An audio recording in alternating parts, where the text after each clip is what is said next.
আজকে এক পর্যায়ে ঘুরতে ঘুরতে চলে আসলাম, হাঁটতে হাঁটতে আর আল্লাহর নাম জপ করতে করতে চলে আসলাম। হঠাৎ মনে জেগে উঠল শেষ দিশারি, শেষ জীবনের সেই ঠিকানার কথা। সেই শেষ ঠিকানা, শেষ দিশারিটুকু এমন এক স্থান, এমন এক জায়গা যেখানে হাজার হাজার বছর ধরে, যুগ যুগ ধরে, কোটি কোটি বছর ধরে থাকতে হবে। এই সেই স্থান, এখানেই চলে আসলাম, এই কবরের কাছে। প্রত্যেকটা মানুষের জীবনে চলে যেতে হবে একদিন, এই কবরখানার কাছে চলে যেতে হবে। এই কবরে, এটাই হবে মানুষের শেষ ঠিকানা, জীবনের শেষ দিশারি হিসাবে আপনি ধরে নেবেন। আপনাকে আমল করতে হবে, আপনার আখলাক চরিত্র আপনার ঠিক রাখতে হবে, আপনার ঈমান ঠিক রাখতে হবে। তাই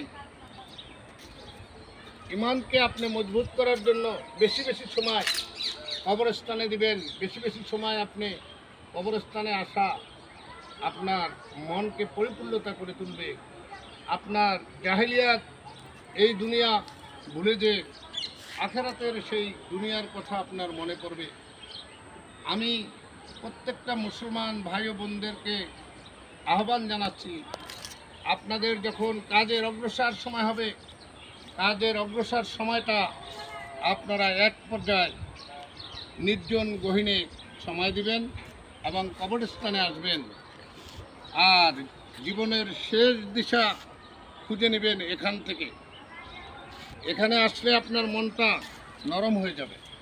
যখন আপনার মনটা নরম হয়ে যাবে, আপনি তখন আপনার আমলগুলোকে পরিপূর্ণভাবে করতে ভালো লাগবে, করতে পারবেন এবং আপনার ঈমান মজবুত হবে। তাই কাজের অবসর সময়টা আপনারা এখানে সময় দিবেন। কারো বাবা হারিয়ে গেছে, কারো মা হারিয়ে গেছে, কারো ভাই বোন হারিয়ে গেছে, আপনিও একদিন হারিয়ে যাবেন অচেনা দেশে। সেই অচেনা দেশের ঠিকানা আজকে আপনাদের সামনে আমি তুলে ধরলাম। আমি দরবেশ মোহাম্মদ আনোয়ার হোসেন আপনাদের সকলকে আমি মনে করাই দিতে চাই, শেষ দিশারি, শেষ ঠিকানায় আপনারা সকলেই পুজবেন, আমিও পুজব আপনাদের মতো। আমি কিন্তু চিরদিন চিরস্থায়ী থেকে যাব না দুনিয়ায়। তাই সকলে মিলে আমরা সকল মুদ্রাগণের রুহের মাগফিরাত কামনা করি। এই বলে আজকের মতো এখানে বিদায় নিচ্ছি।